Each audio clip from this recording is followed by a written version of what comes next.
E agora vamos falar de sustentabilidade. E para nós falarmos de sustentabilidade, eu vou ter duas palestrantes, nós dizemos que é palestrante de peso. É a Lucy Uzelli e a Natália Cifuentes, todas duas. Lucy é graduada em nutrição pela Universidade de Mogi das Cruzes, pós-graduada em nutrição clínica pelo Centro Universitário São Camilo, especialista em nutrição em cardiologia pela Sociedade Cardiológica do Estado de São Paulo. MBA em gastronomia pela Universidade Anhembi Morumbi. Desenvolvimento em gestão de pessoas através de coaching individualizado, utilizando o método. Agora você vai me ajudar, né? MBA em gestão de saúde. Atualmente é coordenadora do Serviço de Alimentação do Hospital Israelita Albert Einstein, gerenciando a unidade de alimentação e nutrição com atendimento de até 7.500 refeições dia, utilizando padrões de serviços diversificados para atendimento do público, um público heterogêneo composto por pacientes, colaboradores, médicos e filhos dos colaboradores que frequentam a creche. Por favor, doutora Lucy. Doutora Natália é Senior Kit Designer. Eu gostei disso, viu? Associado à Food Service Society International, graduada em Administração Hoteleira, com MBA em Negócios Gastronômicos, reunindo ao longo dos seus últimos 18 anos uma experiência multifacetada em operações de hospitalidade e food service. Dedicou-se recentemente aos projetos para Four Seasons Hotel, em São Paulo, Rede Marriott, Sociedade Beneficente Israelita Brasileira Albert Einstein, Food for Soul, Gastromotiva, Yanda International, Grupo Madeiro, Grupo Mani e Roberta Sudbreck. Com vocês, essa dupla que está aqui. Vamos lá. Primeiro, eu agradeço o convite, Adélia, né, e também a presença de vocês, por, eu sei, alguns contratempos, atrasos, enfim. A apresentação ela vai estar disponível para vocês, então, alguns slides, porque a gente tem um pouquinho de horário apertado, eu vou passar mais comentando rapidamente, tá ok? Porque a gente quer gastar o maior tempo falando sobre a sustentabilidade através de um modelo de reforma, né, onde foi pensado vários planos A, B, C, D, né, Andréia? Para que a gente tivesse uma produtividade mais assertiva em quantidade, em qualidade e diminuição dos recursos, né? Então, vamos lá. Bem brevemente, eu queria só falar assim que a sustentabilidade ela vive em transformação. E o que a gente não pode esquecer de maneira alguma é o respeito. Respeito ao ser humano e respeito aos recursos que a gente utiliza para algum meio. Né? Então, de modo bem breve, assim, a gente tem que reconhecer o caráter sistêmico dos aspectos ambientais, compreender o modo que a vida e a população hoje sobrevive, refletir. Então, são temas de sustentabilidade que a gente tem que parar, refletir, mas o caminho correto realmente é esse, seria esse, mas não é assim que eu consigo chegar, então eu tenho que ter alguns meios para atingir o meu objetivo e identificar oportunidades de mudança. Então, é uma constância. Eu acho que a Andréia falou bastante já sobre mudanças, sobre um ciclo de vida que sempre continua e não termina. Então, a gente vai caminhar aqui pelo sistema de sustentabilidade. Ele envolve ainda estruturas, processos, resultados. E isso tudo ele vai me trazer aqui a responsabilidade organizacional. Ainda dentro das diretrizes, a gente precisa ter uma governança, então a instituição precisa querer ser sustentável, senão a gente não caminha para nenhum lugar. Precisam desenvolver comitês, os quais eles precisam permear todos os níveis, né, independente da hierarquia. Monitoramento dos indicadores, então, a gente tem que ter indicadores, a gente tem que acompanhar, a gente tem que refletir sobre eles e tem que fazer rodar relatórios mostrando toda a parte do que deu certo, do resultado. E aí a gente para aqui um pouquinho no que impacta no padrão alimentar. Então, de forma conceitual, a gente tem globalização, a gente tem a evolução da agricultura, a gente tem a tecnologia da informática, que elas vão atuar diretamente no hábito alimentar e na produção de refeições. Então, a gente tem um cenário que a gente pode ir para um lado bom, onde a gente vai para o mundo dos orgânicos quando possível, que a gente também sabe que a maior leque de orgânicos que a gente tem está entre as hortaliças, né? Mas a gente não tem também quantidade suficiente, mas ele pode ir para o caminho ruim também, essa questão de globalização, onde a gente pode ter população muito obesa e também ter um caminho grande aí para a desnutrição, pela falta de alimentos, por um planejamento não adequado. Só para exemplificar isso, vale muito a pena ler essa publicação. Então, assim, é um cenário, é recente essa publicação, e a gente tem um cenário de desnutrição, que desde 2014 ele tem crescido muito a desnutrição no mundo. Então, é uma visão geral do mundo. Para quem tiver oportunidade, ele vai ficar à disposição depois para consultar. E aqui mostra um pouquinho, né, segundo a FAO, que a alimentação, a falta, né, de alimentação, ela ocorre quando uma população passa fome a ponto de correr o risco de morrer de inanição.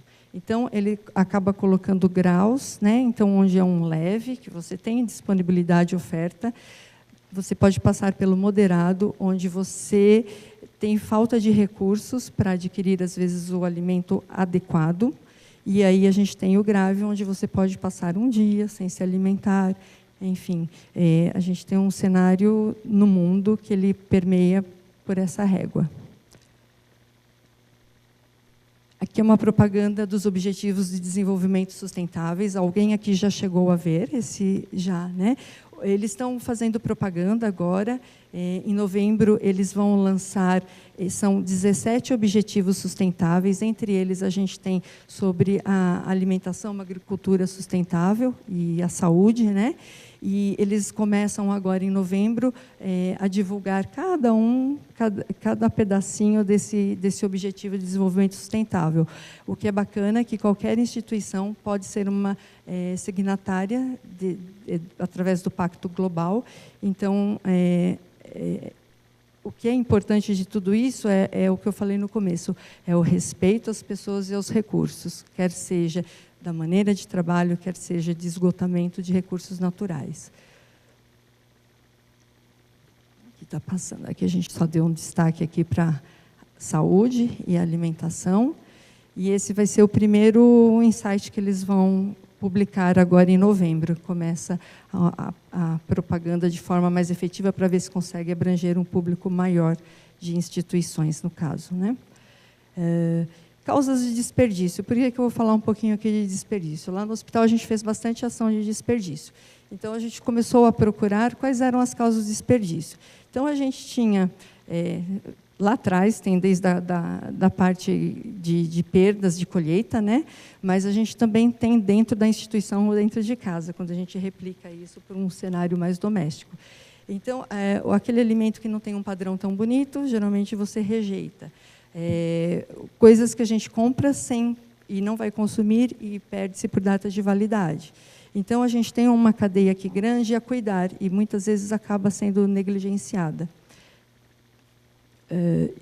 E aí a gente fala assim, a Andrea falou um pouquinho dos fornecedores, né? E realmente a gente tem que fazer uma cadeia que ela seja mais consciente. Será que a gente conhece os nossos fornecedores? De onde que eles trazem alimento? Qual é a logística que ele faz? Ele faz uma logística reversa de levar o que não utilizou, o que não estava bem, de volta para a casa dele? Então a gente tem que ter todo um cuidado. Ele é homologado, ele tem mão de obra adequada, né, no sentido de pagar os direitos do trabalhador. Então, a gente faz todo um caminho de conhecimento deste fornecedor, para tentar ser o mais corretamente político, né, pode-se dizer. E também a gente tem programas de alimentação que nos ajudam a dar um norte. Então, o Green Kitchen, né, então tem o nosso José Aurélio, que nos auxilia muito nisso. Ele é um programa que ele traz insights onde faz um checklist com perguntas. Você utiliza produtos industrializados? Quais são esses produtos? Daria para fazer esse alimento sem o produto industrializado? Você utiliza a reciclagem do seu resíduo orgânico? Então, são várias perguntas que levam a uma boa prática em programas de alimentação.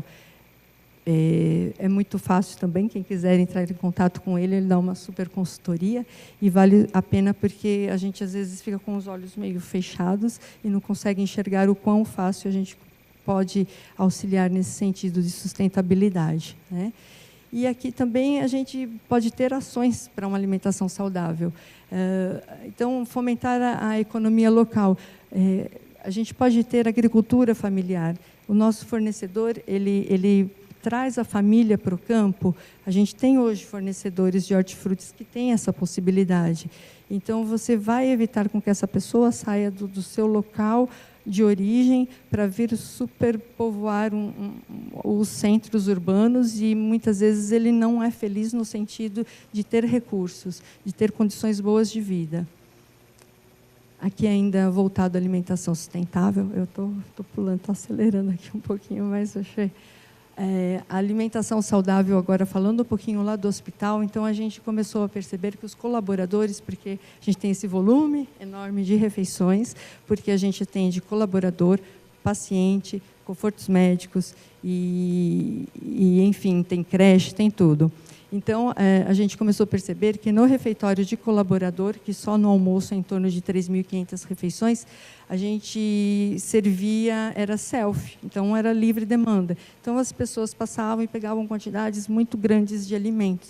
E nem sempre ele consumia, porque ou ele estava na troca da jornada de trabalho, onde ele tinha que comer e sair correndo para pegar o fretado para ir para outra jornada de trabalho, ou ele, de fato, exagerava, porque não tinha controle e pegava mais do que ele ia conseguir consumir. Então, a gente começou a fazer medições de quanto estava tendo de sobra do produzido e distribuído e o nosso resíduo, o nosso lixo. Então, a gente começou a criar indicadores e, a partir disso, fizemos várias campanhas conscientizando o nosso público refeitório, no sentido de não vamos desperdiçar, né?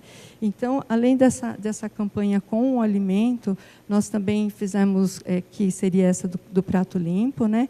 A gente também acabou realizando várias campanhas, explicando um pouquinho da parte nutricional do nosso cardápio, da parte da sustentabilidade no sentido de não pegar 2 copos, porque a gente ainda usa o copo descartável, né? Então, não pegar 2 copos, o guardanapo, porque esse excesso de guardanapo.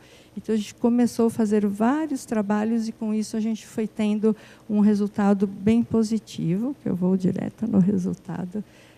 Aqui as ações, né, do guardanapo, de não usar os molhos de saladas industrializados, de retirar o refrigerante, e aí a gente fez uma substituição por um suco com pelo menos 30%. O meu gosto era deixar sem suco e só ter água, mas, enfim, é um hábito, né? Não usar os produtos industrializados. E, na parte de paciente, a gente fez uma mensuração. Então, por um período, a gente forneceu a refeição em talheres, utensílios descartáveis, porque a gente passou pela reforma, a gente não tinha área física para acomodar as louças e tudo mais. Então, a gente fez um comparativo dessa geração de resíduo, que, na verdade, é reciclado, mas é um resíduo. Então, a gente, na bandeja do paciente, eram 17 itens, 17 não, 14 itens, e o peso total, 125 115 gramas da sobra desse reciclado depois que ele comia. E aí, quando a gente mudou para a louça, a gente continuou com o forro de papel, a gente continuou com 5 itens descartáveis, só que esse peso total ele reduziu para 20 gramas por bandeja. Quando a gente replica isso no volume de refeições que a gente serve lá no hospital, a gente passa de 5.000, bem dizer, né, quilos mês de resíduo para aqui 880 quilos de resíduo mês. Então, é um volume bem expressivo aí no cuidado do meio ambiente. E, com isso, também, a gente teve uma redução aqui de custo, né? De 30%. Nossa, estou ruim de enxergar meus óculos, acho que já eram, né? 30%, e aqui a gente de resíduo 83%, com um aumento de 3% da satisfação do nosso cliente com relação à apresentação. Do que foi mensurado, isso mesmo. E a satisfação do cliente através de saques que a gente recebe começou a ter os elogios também, né? E aqui é o nosso estudo, né, do controle do resíduo, do que a gente gera dentro da cozinha. Então, a gente tem uma cozinha de pacientes, aí a gente tem a preparação de funcionários e tem o pré-preparo. Então, nós começamos a segregar todo esse resíduo gerado nas áreas para fazer a compostagem do orgânico. Transformar em compostagem, na verdade. Então, mas só que a gente tinha que identificar de onde está vindo esse resíduo, quando eu mandava lá para a máquina de compostagem. Então, eu queria saber qual era o setor para poder ter a ação correta e no setor adequado. Então, a gente começou a separar com cores os lacres dos sacos de lixo. Então, a gente, conforme o setor, a gente fechava com uma cor de lacre. E aí a gente tivemos a oportunidade de identificar os problemas das áreas onde gerava muito resíduo. Com isso, a gente teve uma redução de 37% depois desse trabalho, dessa ação, juntando a sobra dos colaboradores no refeitório, que eles pararam de deixar tanta comida no prato, mais a sobra do que gerava dentro da cozinha, né? A gente acabou tendo números aí bem expressivos. E aí a gente não pode parar, né? Então, a gente tem que pensar. E hoje, assim, muitas instituições já têm a sua horta, né? Mas lá nós ainda não temos. Então, a gente tem um projeto para 2019. Então, o local para fazer essa horta é aqui, que na sala da janela é uma laje. Então, a gente está agora com esse projeto para começar a fazer a horta, onde vai ser um momento também para que o nosso colaborador ele possa ter a participação, ele possa ter um momento descontraído. Então, vai ajudar também nessa questão de acolhimento e de sociabilidade, né? O que mais que a gente tem aqui da implantação de tecnologias? Hoje o paciente ele escolhe o cardápio, o que ajuda a melhorar a aceitação alimentar. Só que hoje a gente tem que imprimir o cardápio na véspera, entregar isso na hora do lanche, ele faz a escolha. No dia seguinte, muitas vezes, ele muda de opinião, e aí a gente tem que trocar esse prato que praticamente já está pronto. É bacana, já ajuda, mas tem a impressão da folha, tem essa questão de a gente produzir uma refeição e ele pedir a troca, que ele tem essa oportunidade lá no hospital.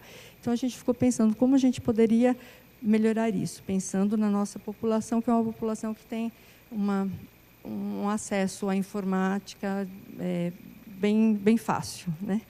Então, a gente agora fez o cardápio digital. Então, é um aplicativo que fica no celular. Ele, além de saber a característica da dieta, através do celular, então, a dieta prescrita, ela vai ser a dieta que ele vai poder visualizar no seu celular. Então, lá vai falar a característica da dieta e o que ele vai poder escolher para almoço. Então, até às 7 horas da manhã do dia do almoço, ele vai poder falar o que ele vai querer receber dentro da dieta dele, porque só vai aparecer a opção da dieta dele para fazer a escolha. Isso vem para o sistema e a gente consegue gerar essas etiquetas em tempo mais próximo do horário da montagem, evitando também um pouco do desperdício. Além disso, a parte de gestão vai ter relatórios, onde a gente vai saber a dieta, a preparação que eles mais gostaram, e ele também vai poder opinar se gostou ou não da refeição que ele recebeu no almoço ou no jantar, para a gente ser mais assertivo também na escolha do cardápio. da quantidade de ingesta dele, também ele pode estar falando quanto em forma de desenho, né? Então, aquele pratinho cheio com os quartos, ele vai falar o quanto ele aceitou daquilo que ele consumiu. Então, também gera relatórios por paciente, como foi a aceitação alimentar dele. Então, esse daqui, que a gente chama de, né, na palma da mão, o cardápio, então, a maneira que ele vai poder fazer a escolha. Nós já fizemos o teste, rodou, foi bem, agora a gente vai implantar. Bom, propriamente dito, né, Natália? A cozinha nossa ela era muito antiga, ela tinha mais de 20 anos de idade, o hospital estava crescendo muito e a gente estava estrangulado em infraestrutura e também em tecnologia. Então, nós fomos atrás do que tinha de novidade. Entre equipe multi, então, chamamos arquitetos, chamamos a própria nutrição, a manutenção, e aí a gente procurou uma consultoria, no caso a Natália, ela entrou com essa consultoria com a gente, para poder ver a parte operacional, né? E aí a gente começou a fazer um benchmarking, procurando o que tinha em feiras, o que tinha em outros hospitais, de processos, de tecnologia. Projeto pronto.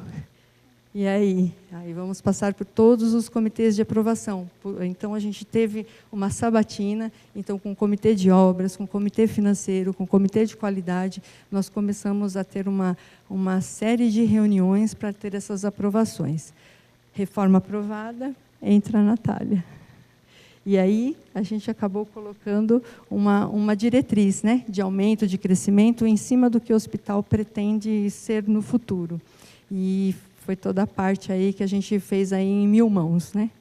Aí a Natália vai falar aqui um pouquinho da experiência da gente. Nossa, é muito. Você sabe que a gente também patina um pouco ainda. Aí nós fomos conhecer lá até no Eldorado, né, que eles têm uma máquina, só que lá é bem diferente, é uma máquina muito funcional lá, e funciona super bem. A nossa também, de vez em quando, ela tem uns... Porque tem o quê? Às vezes, a pessoa joga aqueles plásticos, filme no meio, tem que ter uma pessoa que seleciona, senão não dá certo. Ela trava e ela não dá o rendimento, é isso mesmo. A gente já quis levar para o campo, levar aonde eles plantam lá as verduras, para fazer esse tipo de serviço lá, mas também ainda não conseguimos andar nesse sentido. Bom, eu estou aqui mais para contar uma história, né, do que a gente passou. Eu não sei nem como é que usa isso aqui, vamos lá. Do que a gente passou ao longo desses últimos 5 anos. Foi em agosto de 2014, a primeira vez que eu me sentei com a Lucy e com o Departamento de Arquitetura do Albert Einstein. Quando a Lucy me procurou, a princípio, eu vou contar toda a história, Lucy. A gente foi procurado para poder dar uma ideia, junto a outros profissionais, né, na época da concorrência, para rever o layout e readequar os processos para uma futura expansão do hospital e adequar à demanda, né, daquele momento, que já era muito superior ao que a estrutura aguentava. E, justamente como a Lucy falou, era uma estrutura que já tinha 20 anos. Então, havia muita readequação e muita coisa física mesmo, porque assim, o processo, eu acho que muitos de vocês conhecem a instituição.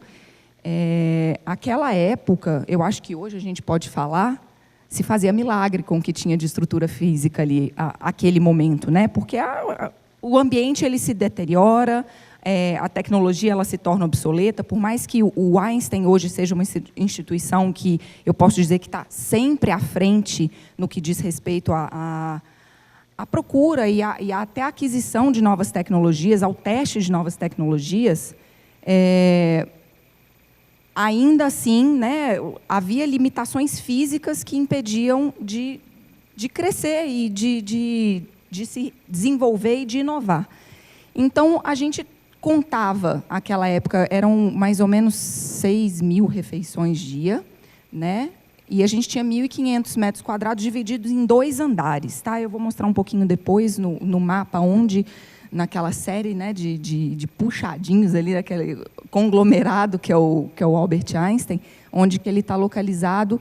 E dificulta bastante, porque hoje a gente tem uma estrutura de 19 copas, né? São alas muito distantes e a cozinha é toda centralizada, porque justamente, aí eu vou concordar com a Andréia, eu sempre falei, meu Deus, como assim 19, 20 copas? Né? É muito difícil de gerir toda essa gente e de gerir a qualidade do que sai de uma cozinha central, que está em um local e que vai para, às vezes, 2, 3 blocos de distância da cozinha. E aí, a gente partiu de uma premissa. Né, eu vou falar sobre essas premissas uma a uma. A gente brigou bastante, a gente batalhou bastante por mais área, né, para readequar os processos. E, principalmente, uma das coisas que a gente até levantou, a gente perguntou para a Lucy, e aí? Vale a pena mesmo a gente fazer essa reforma deste tamanho, sabendo que o hospital no futuro vai ter um novo prédio? Por que a gente não continua trabalhando nessa cozinha e pensa numa cozinha nova no novo prédio? Porque pode ser traumático. O que vocês pretendem fazer enquanto a gente estiver fazendo a reforma? E aí a Lucy olhou para mim, a arquiteta olhou para mim, a Ana, né, que nem está aqui hoje, ela até falou que queria muito vir.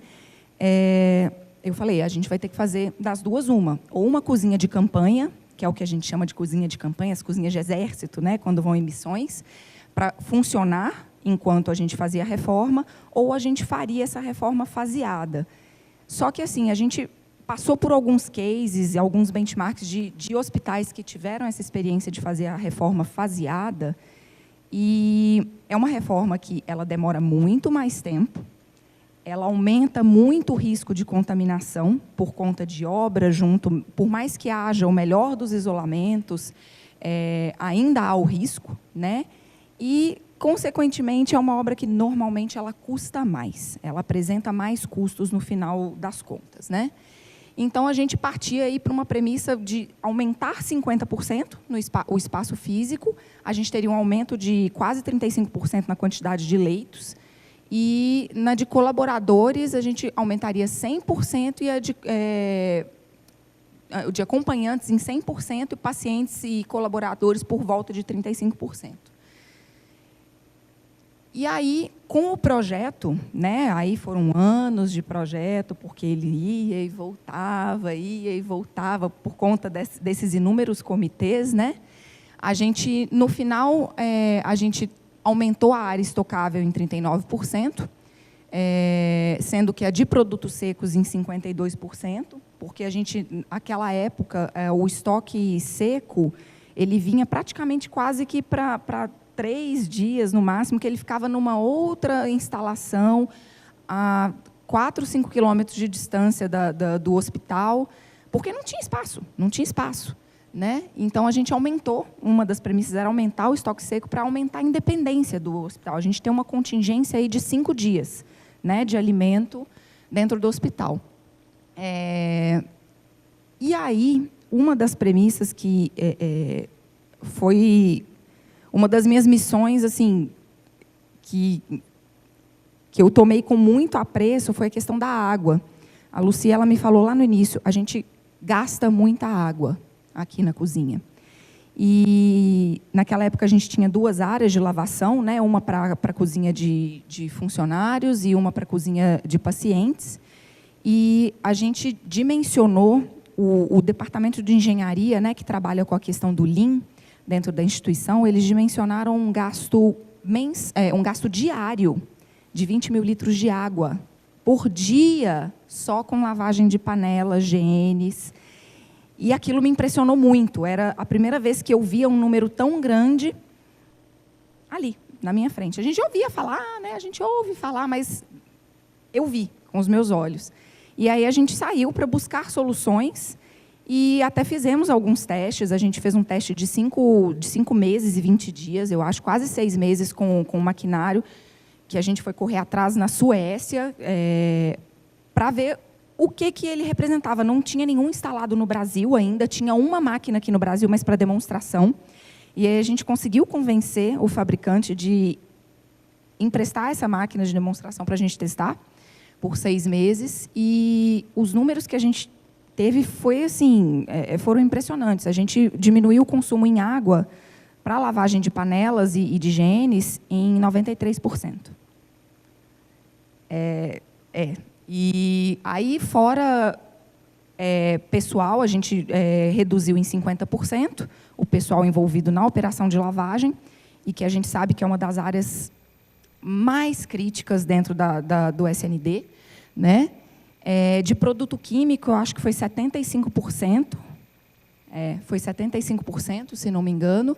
Mas, assim, foi uma diminuição tremenda, né? Então, foi uma das coisas. A gente experimentou, porque a gente não acreditava que pudesse acontecer dentro de casa essa mudança.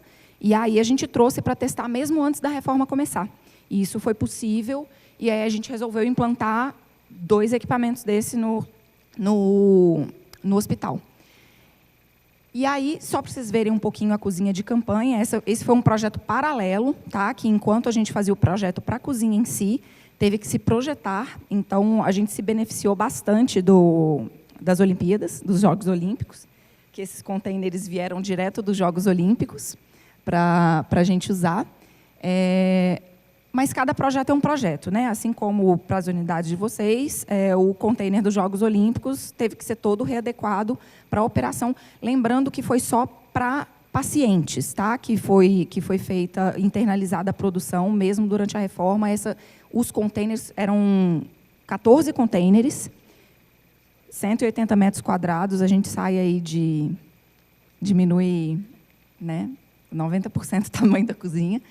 E as meninas fizeram um milagre durante os 8 meses de reforma, foi incrível. Foi doloroso, mas foi incrível, tanto que na hora de sair do container também foi doloroso, né? Mesmo para a cozinha nova, de 2.500 metros quadrados, as meninas não queriam largar o container. O apego foi forte, assim. Mas a gente precisava de tirar os containers depois que a gente desativou essa cozinha o quanto antes, porque a gente precisava, era a área onde a gente colocaria o maquinário das câmaras refrigeradas, né? Então a gente ativou dos resfriadores rápidos, a gente reativou só metade deles assim que a gente implantou a cozinha, aguardando a retirada desses containers, para que a gente pudesse implantar o resto e pudesse funcionar toda a estrutura assim que saísse os containers. Tem alguma consideração sobre os containers? É vida passada. Ainda bem que acabou.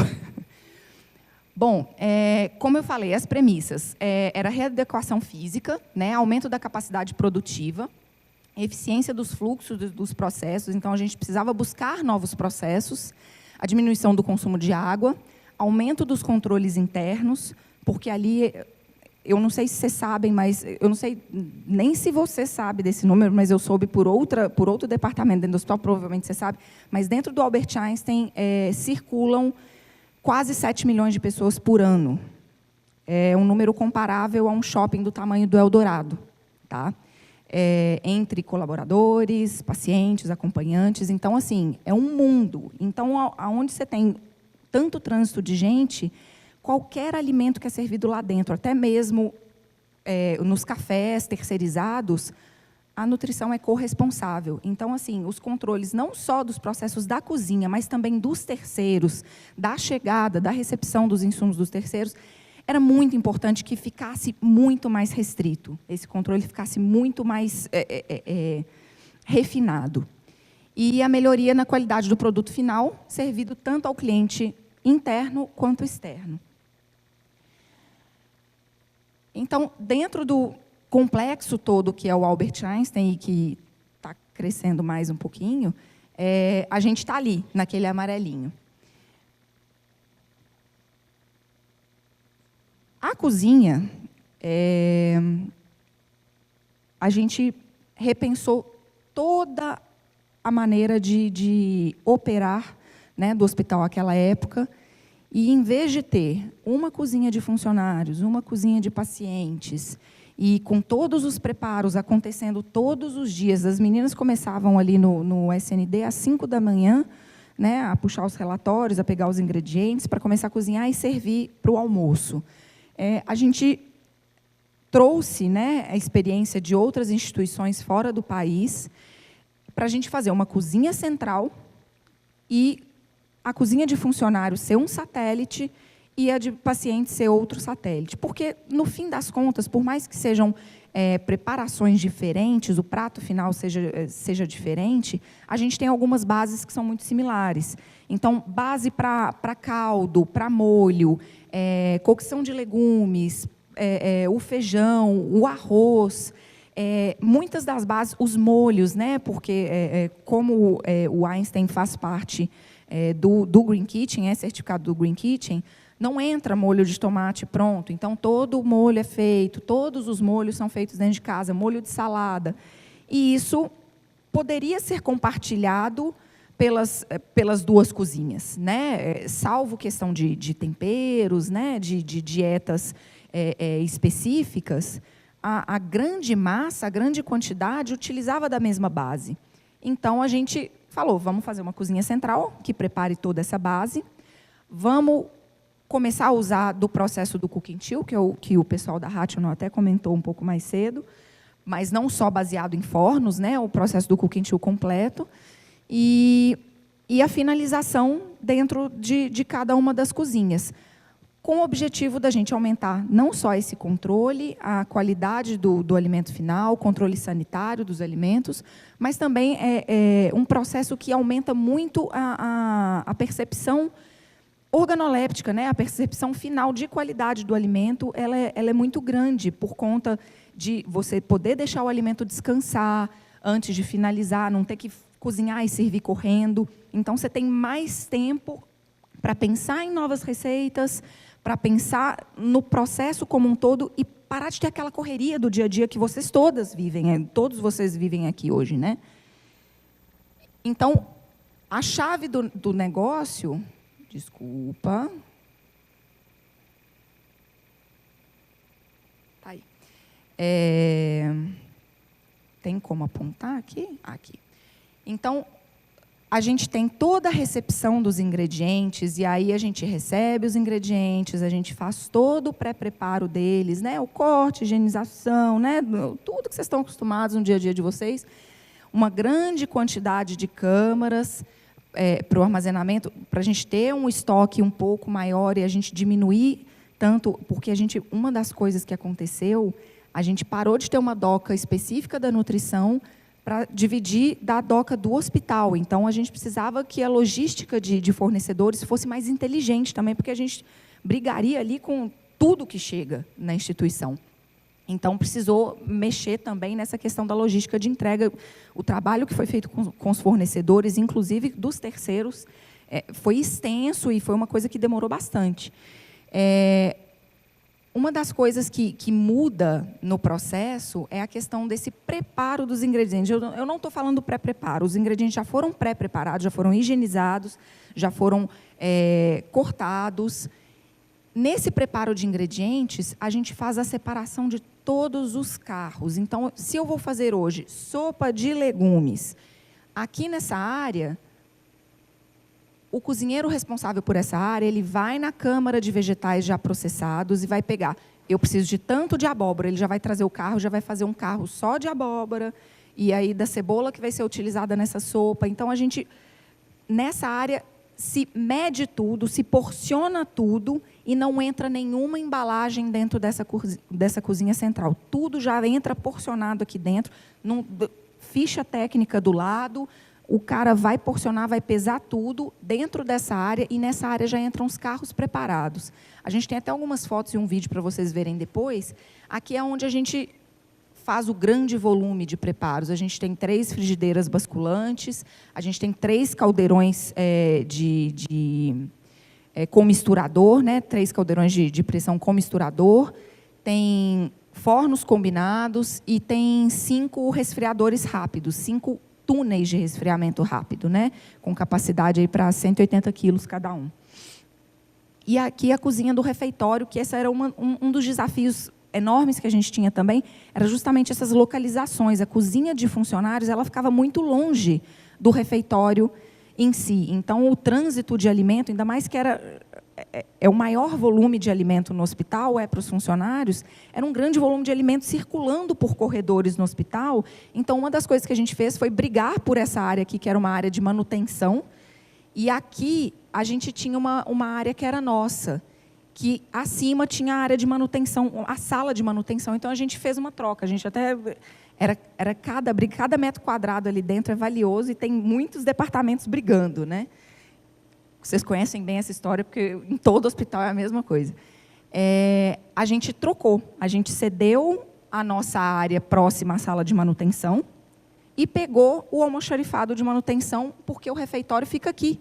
Então, a gente cozinha aqui, finaliza aqui e só atravessa um corredor. Acabou aquele zigue-zague de comida, subindo e descendo por elevador, principalmente porque a gente não tem um elevador dedicado para o SND no hospital. Então, era uma briga para descer e subir essa comida, os fluxos eram incríveis. E aí, a cozinha do segundo andar, ela é focada em pacientes, né? A gente tem a cozinha experimental, né, que atende aos dois, mas principalmente a pacientes.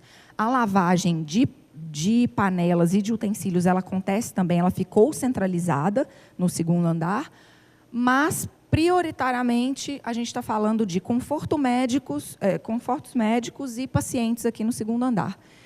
Então, a gente tem panificação, sobremesas e as ilhas de montagem. A gente sai do conceito de linha de montagem para pods de montagem, são estações de montagem que a gente tem. Então, a gente tem 3 estações aqui principais, porque, assim, como a Andréia falou mais cedo, um projeto ele nunca acaba, né? A gente implantou a primeira fase do projeto, mas a gente sabe que tem muitas fases ali dentro, com a estrutura física já preparada, muitas coisas a serem feitas de operação, implantação de operação a ser feita, porque a gente mudou uma cultura de 20 anos para uma estrutura nova e para um jeito de pensar completamente diferente. Então, uma das coisas que a gente fez, aí vem o cardápio digital, uma das coisas que ainda não foram implantadas, mas esse pod de montagem ele já está preparado para isso, é a gente partir para hotelaria hospitalar full. É a questão do room service, do pedido ser sob demanda, porque um número que eu guardo desse projeto, Lucy, é um dos números, fora a água, um dos números que eu guardo bastante foi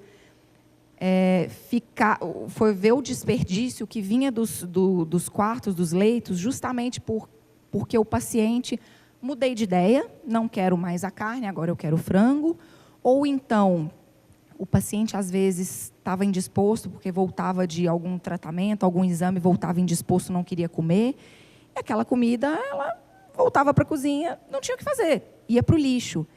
E aí, um dia, eu perguntei para a Lucy, quantos pratos voltam?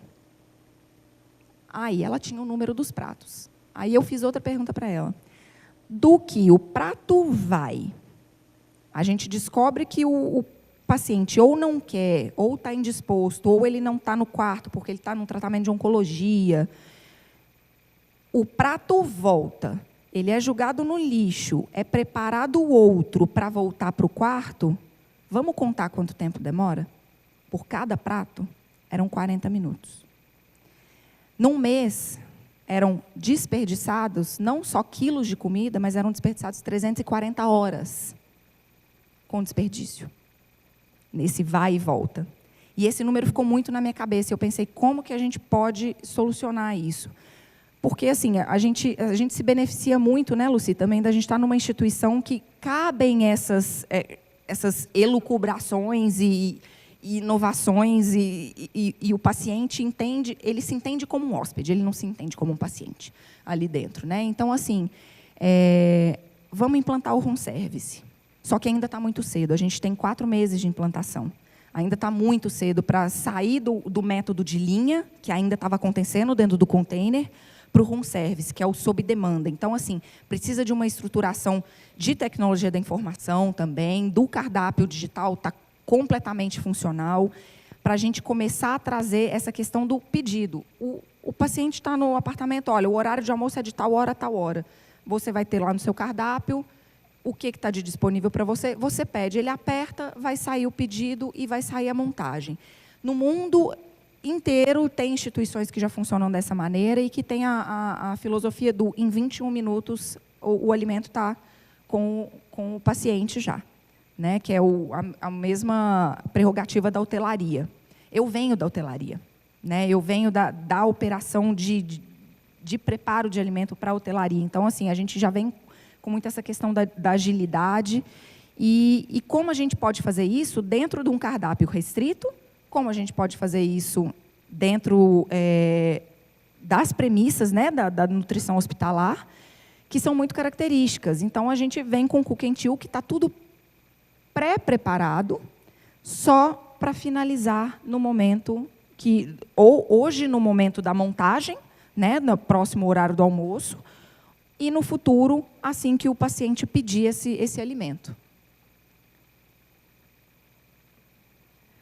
E aí, por isso que eu vou falar um pouquinho do Cook and Chill, que o que muda, eu não estou aqui para falar de Cook and Chill, mas eu não, isso aí é completamente uma parte, e aí, provavelmente, num próximo momento, seja meu sócio que vai falar de Cook and Chill para vocês, que é um dos maiores entendedores, palmas para o Armando, que está ali, que tem mais de 40 anos de profissão e é um dos grandes precursores do Cook and Chill no Brasil. O que o Cook and Chill mudou no dia a dia da cozinha das meninas? Essa questão do... Meu Deus, eu sempre aperto o botão errado. Essa questão do porcionamento, né? A gente teve o pré-preparo, então a gente tem o porcionamento que acontece antes da cocção, então a gente vai levar tudo muito medidinho. O resfriamento após a cocção, né? Que a gente estoca, né? Num banco de alimentos que a gente fez um banco de alimentos, que estamos validando o tempo. Inclusive, a gente começou com a implantação, vamos fazer o Cook and Chill para um shelf life de 3 dias, que é o que a legislação permite hoje. Mas, como o Cook and Chill não tem uma legislação que o defende ainda no Brasil, a gente está fazendo testes laboratoriais e validações de todos os preparos, e dependendo do tipo de embalagem, dependendo do tipo de cocção que é feita, porque o objetivo é chegar em 21 dias de shelf life para alguns tipos de preparo. Tá? E aí, a gente tem, né, o banco de alimentos, o transporte. Caso a gente leve... não, eu vou levar lá para baixo, lá para cima, para a cozinha de pacientes. Ou então, eventualmente, eu não sei se algum de vocês... tem uma outra unidade, eu cozinho numa cozinha central que vai para uma outra unidade, para uma outra clínica, que vocês atendem. E aí tem a regeneração e aquecimento. Eu não gosto muito do termo regeneração, parece que vai voltar dos mortos, né? Mas... vamos ficar com esse termo enquanto a gente não acha coisa melhor. O reterme, finalização. A gente vem com a finalização, o aquecimento, e aí ou vai, né, o serviço para os pacientes ou a exposição nos balcões do refeitório. E justamente, elas saíram do Cook Serve, né, que era fazer tudo no dia, aquele volume de comida que Deus manda, para o Cook and Chill, e aí tem o sous vide também, que provavelmente entre mais nessa parte do room service, que a gente vai precisar de coisas mais porcionadinhas, a gente não vai poder fazer, porque hoje a gente está fazendo o Cook and Chill em GNs, né, as proteínas em GNs, porque a gente já prepara para os pacientes e para os funcionários, mas quando a gente estiver falando de room service, proteínas, elas vão ter que ser porcionadas individualmente, para a gente não ter desperdício e tudo mais.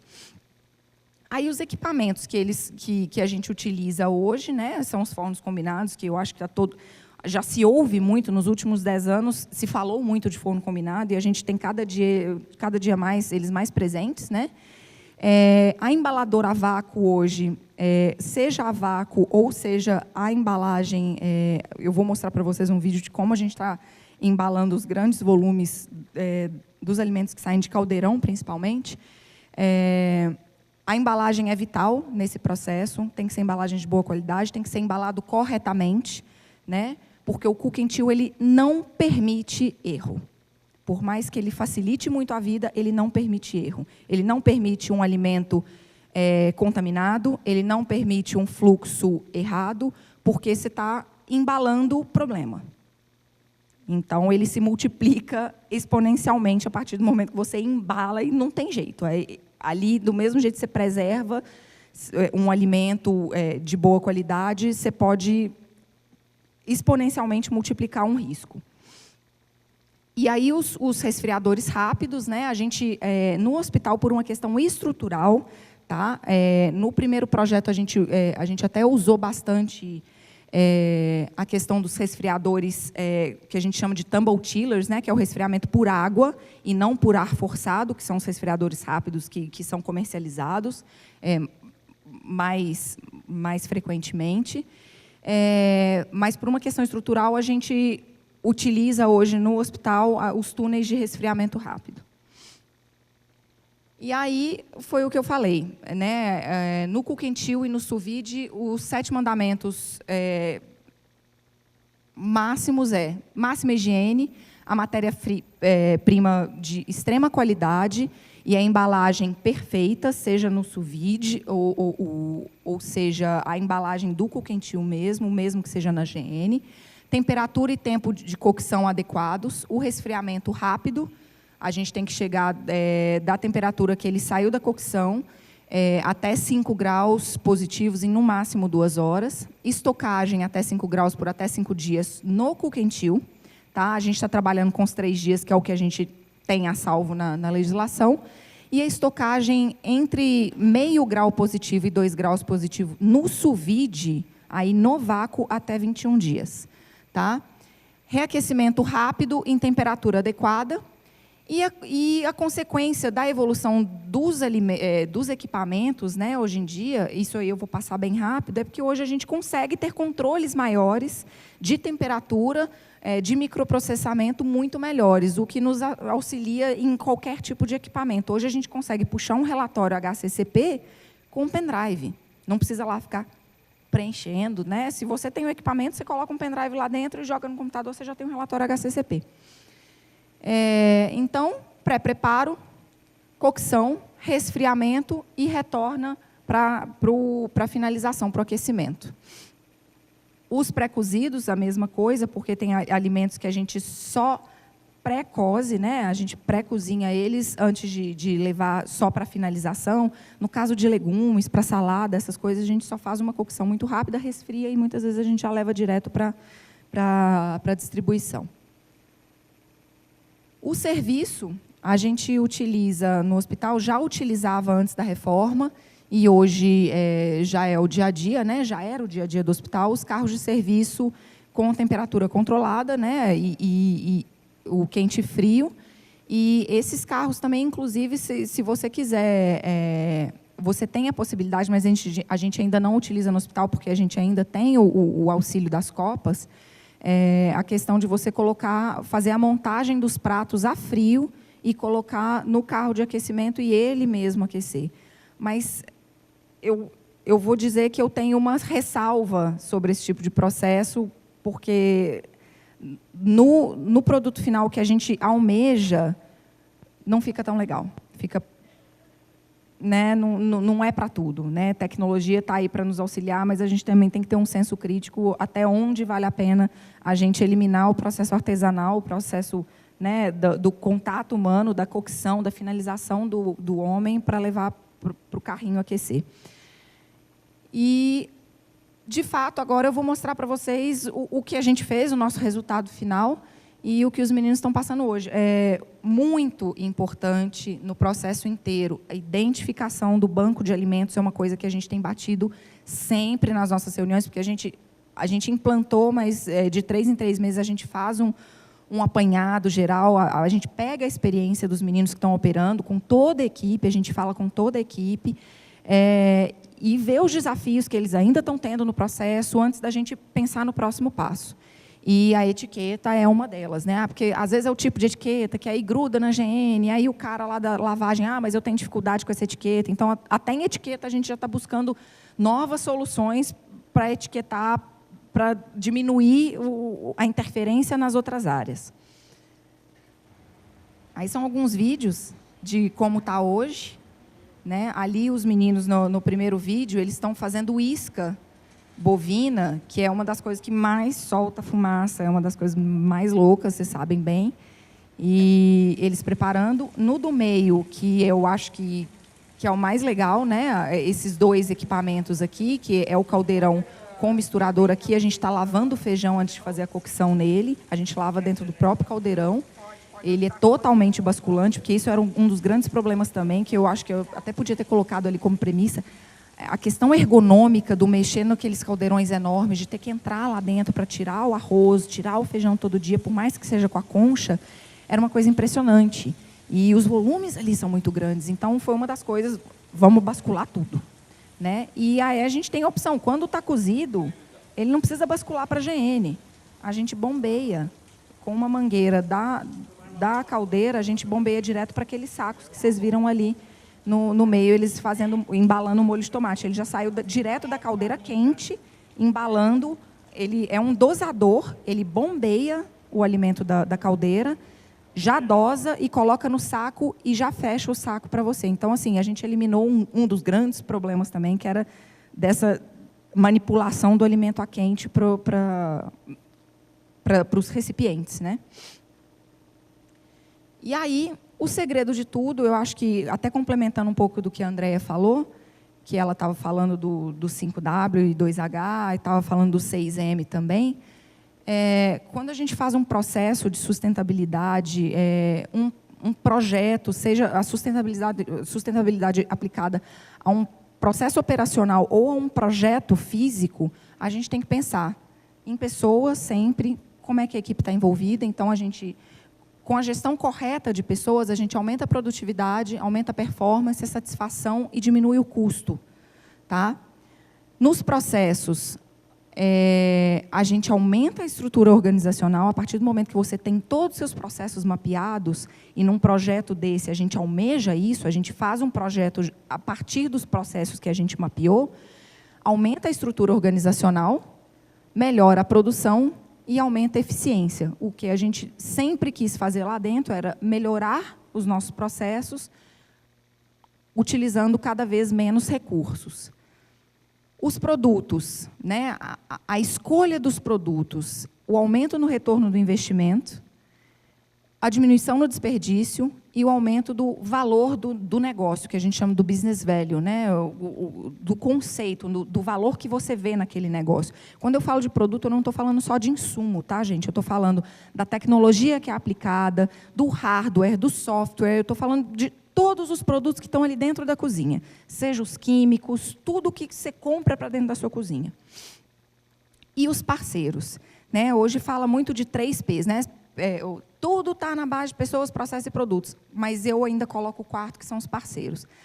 Nada disso adianta se você não tiver um bom fornecedor, um bom terceiro, né? Muitas estruturas utilizam, né, contratos terceirizados, seja de higienização, seja do que for. Se você não tem um bom relacionamento, uma boa política com seus parceiros, nenhum dos outros 3 funciona. Então, essa é a base na hora da gente fazer um projeto para um processo de sustentabilidade desse tamanho.